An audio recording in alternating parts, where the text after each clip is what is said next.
Hello guys, तो आज इस वीडियो में मैं एक्सप्लेन करने जा रहा हूँ एक horror thriller movie the deliverance, जो कि इसी साल 2024 में रिलीज हुई है। और ये मूवी एक सच्ची घटना पे आधारित है जो कि लटोया एमंस और उसकी फैमिली के साथ साल 2011 में घटी थी। और माना जाता था कि जिस घर में ये रहते थे उसके बेसमेंट में 200 डीमंस थे। खैर, तो ये तब की बातें थी। हम मूवी पे फोकस करते हैं, तो अब बिना कोई टाइम वेस्ट किए चलिए बढ़ते हैं मूवी की तरफ। तो कहानी की शुरुआत में हम एबनी जैक्सन को देखते हैं और उसके 3 बच्चों को, जो कि ये नेट, शांटे और एंड्रे, और साथ में इसकी माँ एल्बर्टा भी रहती है। इस घर में आए इन्हें कुछ ही समय हुआ था। वैसे बच्चों के बाप इनके साथ नहीं रहता है क्योंकि एबनी और उसका डाइवोर्स हो चुका है। अब रात के डिनर के समय हमें पता चलता है कि एबनी और उसके माँ की आपस में नहीं बनती है क्योंकि एबनी को पीने की बुरी आदत है। इसी चक्कर में वो पहले जेल भी जा चुकी है, लेकिन अब वो बच्चों के लिए अपने पीने में कंट्रोल कर रही है। और वैसे तो एबनी की माँ एल्बर्टा भी अपने समय में एक बिगड़ेल औरत रही थी, लेकिन अब पिछले कुछ समय से वो रेगुलर चर्च जाने लगी है, जो कि एबनी को एक ढोंग लग रहा है। खैर, तो डिनर में छोटा बेटा एंड्रे और दूध पीना चाहता था, जिस पर एबनी मना करती है। तो ये अपनी माँ को कंजूस बोलता है, तो ये देती है एक तमाचा और फिर रिग्रेट भी करती है। खैर, तो रात को हम देखते हैं शैंटे को, जो कि फोन पे अपने बाप से चैट कर रही थी और बोलती है कि माँ ने बहुत दिनों से नहीं पी है, जिस वजह से वो बीच बीच में अपना आपा खो देती है। इधर हम एबनी को देखते हैं, जो कि अभी जगी हुई थी। तभी उसे एक अजीब सी बदबू आती है और आसपास मक्खियां भी मंडरा रही थी। अब ये देखती है कि मक्खियां बेसमेंट से आ रही है, तो ये मक्खियों को बेसमेंट के तरफ हटाकर उसका दरवाजा बंद कर देती है, जहाँ से काफी बदबू भी आ रही थी। अब बीच रात में हम देखते हैं एंड्रे को, जो कि अचानक से जाग जाता है और इसके आंख भी काफी लाल थे और ये फ्रिज में से दूध निकाल कर पीने लगता है। और ये पीता कम है, गिरारा ज्यादा था, मानो इसकी बॉडी पे किसी और का ही कंट्रोल है। तभी बगल वाली खिड़की पे एक बर्ड आकर टकराती है, तो ये बाहर निकल कर उसी बर्ड की तरफ देख रहा था जो धीरे धीरे मर रही थी। इन सभी घटनाओं को देखकर तो यही लग रहा है कि ये बच्चा एंड्रे अब धीरे धीरे पोजेस हो रहा है। खैर, तो अगले दिन एबनी को नेट के कपड़ों के क्लोजेट पे शराब की आधी बोतल और कुछ कैश मिलता है, जिसे देखकर ये हैरान हो जाती है। इधर नेट, शांटे और एंड्रे जब स्कूल से लौट रहे थे तो कुछ लड़के नेट को परेशान करते हैं। अब जब ये घर पहुंचता है तो एबनी नेट से शराब के बारे में पूछती है, जिस पर ये रोते हुए बोलता है कि आपसे ही छुपा कर रखी है। अब ये शांटे से पूछती है कि ये क्यों रो रहा है, तो ये लड़कों के बारे में बोलती है। तो एबनी गुस्से में जाकर उस लड़के को मारती है और बोलती है कि मेरे बेटे से दूर ही रहना। अब वापस आकर ये घर के बैकयार्ड में जाती है, जहाँ एंड्रे भी अकेले ही था, पर वो अकेले ही किसी से बातें कर रहा है, जबकि वहाँ आसपास तो कोई है ही नहीं। खैर, तो एबनी को यहाँ भी काफी स्मेल आ रही थी, जो कि बेसमेंट की ही थी। अगले पल हम सभी को घर में देखते हैं, जहाँ शांटे अपनी मॉम से उसके आने वाले बर्थडे में एक नया फोन मांग रही थी, पर एबनी मना कर देती है।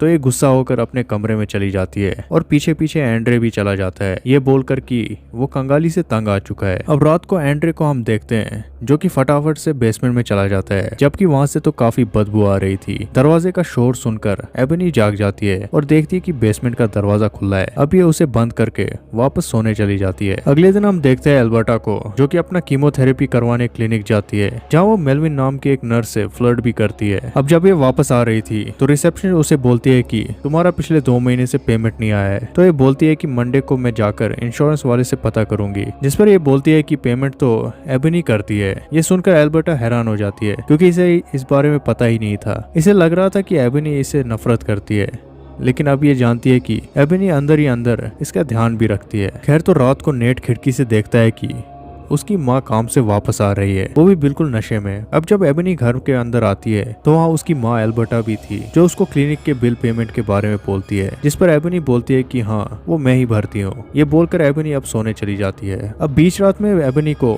घर में किसी के होने का शक होता है, तो ये निकलती है बेस बैट लेकर और पूरे घर में छान मारती है, पर कोई नहीं मिलता है। अब ये देखती है कि बेसमेंट का दरवाजा फिर से खुला है और वहाँ से अभी भी बदबू आ रही थी, जिस वजह से ये उल्टी करने लगती है। तभी पीछे से नेट आता है और उसे लग रहा था कि एबनी ने पूरे पैसों की शराब पी ली। अब एबनी उससे पूछती है कि आखिर तुम्हारे पास इतने पैसे आए कहाँ से, जिस पर यह बोलता है कि डैड उसे मनी ऑर्डर के जरिए पैसे भेजते हैं ताकि ये अपनी माँ से दूर जाकर कुछ कर सके। अब इसी बात पर एबनी थोड़ा बहुत नेट को मारने लगती है और ना जाने कहां से छोटा एंड्रे बीच रात को जागकर अपनी माँ को रोकने के लिए आ जाता है, जिससे कि ये बेसमेंट से फिसलकर नीचे गिर जाता है और नेट भी गुस्सा होकर अपने कमरे में चला जाता है। अब कुछ देर बाद एबनी नेट के पास जाकर उसके उसके पैसे दे देती है और उससे रिक्वेस्ट करती है कि प्लीज इधर से मत जाओ क्योंकि इस फैमिली को तुम्हारी जरूरत है। ये बोलकर एबनी वहाँ से चली जाती है सोने के लिए। अगली सुबह को एक्सटरमिनेटर आकर बेसमेंट में से मरी हुई बिल्ली को निकालता है। अब एक्सटरमिनेटर को भी देने के लिए एबनी के पास पैसे नहीं थे तो नेट अपने पैसों में से उसे पेमेंट कर देता है। अब तभी वहाँ पर एबनी की डीसीएस ऑफिसर सिंथिया आती है जो ये देखती है कि बच्चे कैसे हैं, घर का माहौल कैसा है और कहीं एबनी कोई नशे तो नहीं कर रही है। सिंपली वो यहाँ पर इंस्पेक्शन करने के लिए आई थी। अब जब ये एंड्रे और शांटे के जख्मों को देखती है तो इन दोनों से पूछती है कि ये कैसे हुआ। तो शांटे बोलती है कि उसे याद नहीं और छोटा एंड्रे बोलता है कि प्लेग्राउंड में गिर गया था, जबकि ये दोनों तो झूठ ही बोल रहे थे, ये चोटें तो घर में ही लगी थी। लेकिन सिंथिया को इन पर शक होता है तो ये शांटे को अपना कार्ड देती है और बोलती है कि जब जरूरी लगे तो कॉल करना, और फिर ये वहाँ से चली जाती है। अब बाहर हम गाड़ी में एक और लेडी को देखते हैं जो कि इन पर नजर रख रही थी और एंड्रे अपने कमरे की खिड़की से इसी लेडी को घूरे जा रहा था। खैर तो अब अगली रात को घर में शांटे की बर्थडे पार्टी चल रही थी और वहाँ काफी गेस्ट भी आए हुए थे। जिस नर्स से एल्बर्टा फ्लर्ट कर रही थी वो भी यहाँ आया हुआ था और अब यहाँ सभी पार्टी एंजॉय कर रहे थे। शांटे को भी एबनी आईफोन गिफ्ट करती है जिससे कि वो काफी खुश हो जाती है और अब बच्चे सोने चले जाते हैं। कुछ देर बाद एबनी को बेसमेंट के दरवाजे से आवाज आ रही थी तो ये दरवाजा खोलकर देखती है कि एंड्रे नींद में ही दरवाजे पर अपना सिर को मार रहा था। अब एबनी उससे जगाती है और बोलती है कि तुम्हें तो अभी मैं ऊपर सुला कर आई, तुम यहाँ क्या कर रहे हो। तो ये बोलता है कि मुझे ट्रे ने यहाँ बुलाया। तो एबनी बोलती है कि ये ट्रे कौन है, जिस पर ये बोलता है कि वो हॉल में रहता है जो कि बेसमेंट में है और कभी कभी वो मेरे कपड़ों के क्लोजेट में भी रहता है। अब इन बातों को एबनी गौर नहीं करती है और एंड्रे को फिर से ऊपर सुलाने ले जाती है और खुद नीचे आकर पार्टी एंजॉय करती है और पीती है दबाकर और हो जाती है टल्ली। कुछ देर बाद सभी अपने अपने घर चले जाते हैं और यहाँ एंड्रे फिर से अपने कमरे से निकलकर नीचे खड़ा हो जाता है। अब एबनी उसे गुस्से से बोलती है कि यहाँ से चले जाओ और ये चला जाता है अपने कमरे में। एबनी भी अपने कमरे में चली जाती है पर उसे बच्चों के कमरे से दरवाजे को जोरों से खटखटाने की आवाज आ रही थी। इधर ये तीनों बच्चे ना जाने किस चीज को घूरे जा रहे थे।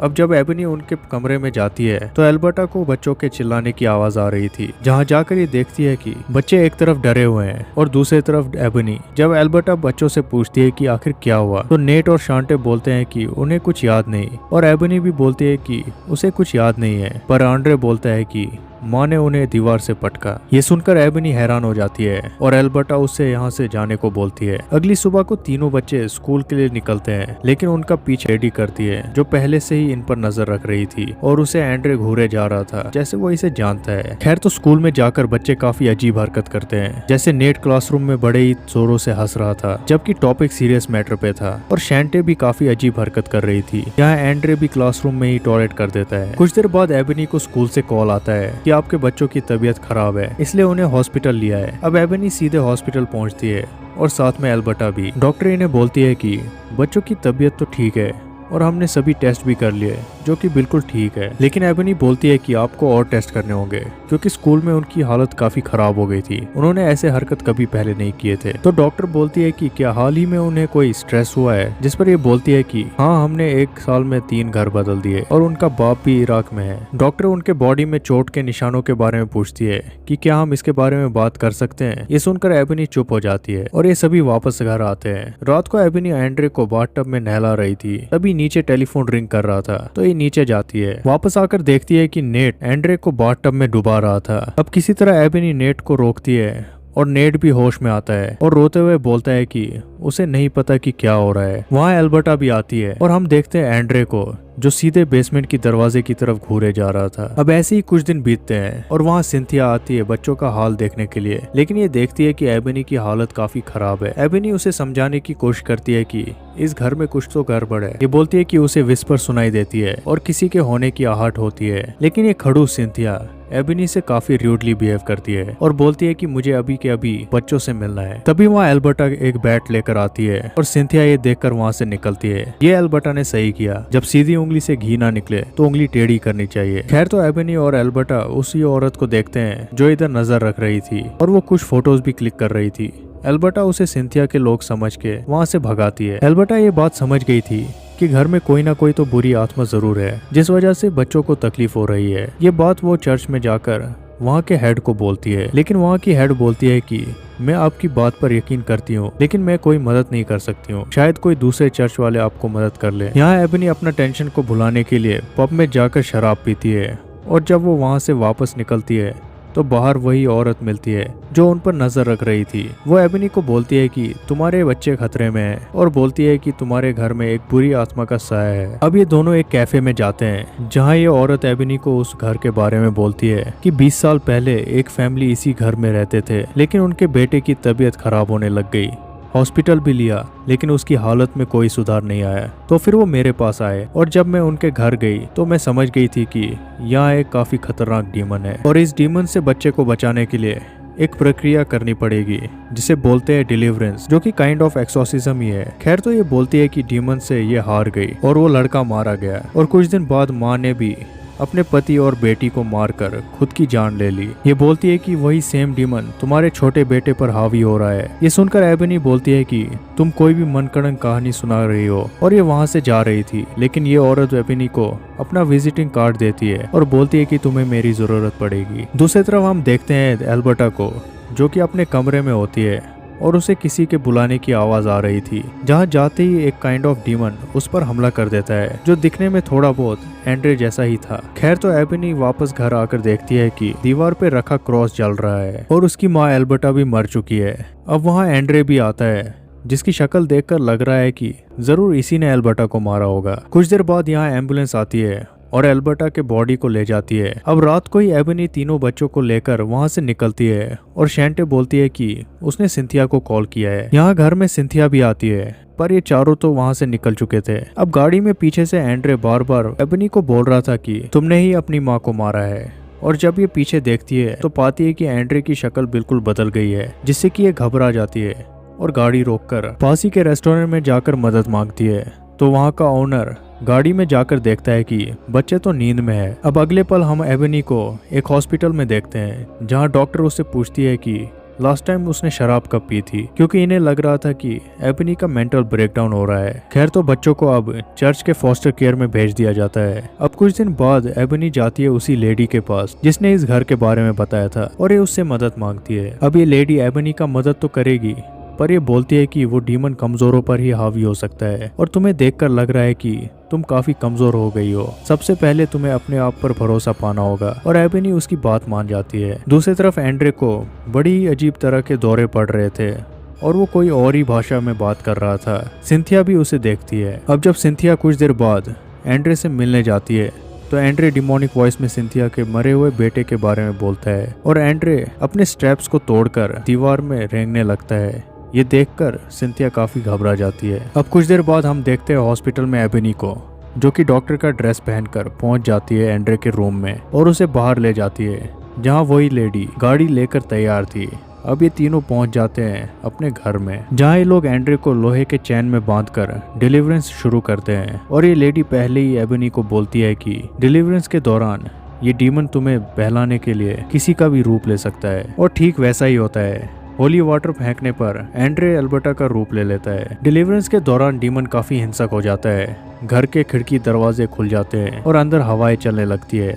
दूसरी तरफ नेट और शांटे की भी हालत खराब हो गई थी। जैसे शांटे खुद ब खुद ही हवा में फ्लोट करती है और उसके बॉडी में चोट लगने लगता है, और नेट अपने आप को ही चोट पहुंचा रहा था। इधर एबनी खिड़की और दरवाजा बंद करने जाती है, जिसका फायदा उठाकर डीमन इस लेडी को पटक पटक के मारता है। ये बातें तो बहुत बड़े बड़े कर रही थी, पर वक्त आने पर इसकी हवा निकल गई। खैर, तो एबनी वापस आकर देखती है कि डीमन ने उस लेडी को काफी घायल कर दिया है, और डीमन भी वापस एंड्रे का रूप ले लेता है और यहाँ से नीचे बेसमेंट में चला जाता है। इधर ये लेडी एबनी को बोल रही थी कि हार मत मानना, आखिर तक लड़ना, और ये उसे होली वाटर देती है। अब एबनी नीचे जाती है, जहाँ ये एंड्रे यानी डीमन के ऊपर होली वाटर छिड़कती है, जिससे वो अपना रूप बदलकर खुद एबनी के रूप में बदल जाता है, और ये भी एबनी की काफी पिटाई करता है, और ये एबनी का गला दबाता है, जिससे कि उसकी सांस बंद हो जाती है और उसे अपने बच्चों की झलक नजर आती है। और ये बात याद आती है कि शैतान से लड़ने के लिए उसे खुद पर भरोसा करना पड़ेगा। और फिर एबनी अचानक से जाग जाती है। अब इसे अपने आप पर पूरा भरोसा है।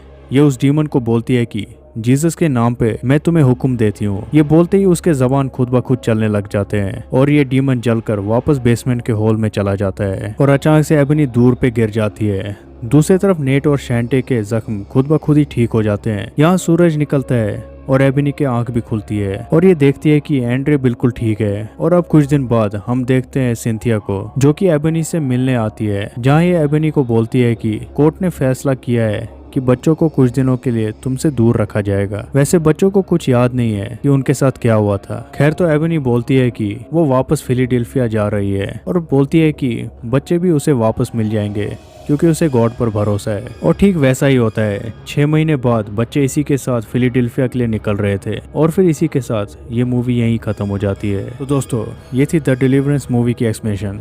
अगर आपने वीडियो को एंड तक देख ही लिया तो उम्मीद है कि वीडियो आपको पसंद आई होगी। तो लाइक, शेयर एंड सब्सक्राइब जरूर कर लेना। तो मिलते हैं अगले वीडियो में, तब तक के लिए बाय बाय।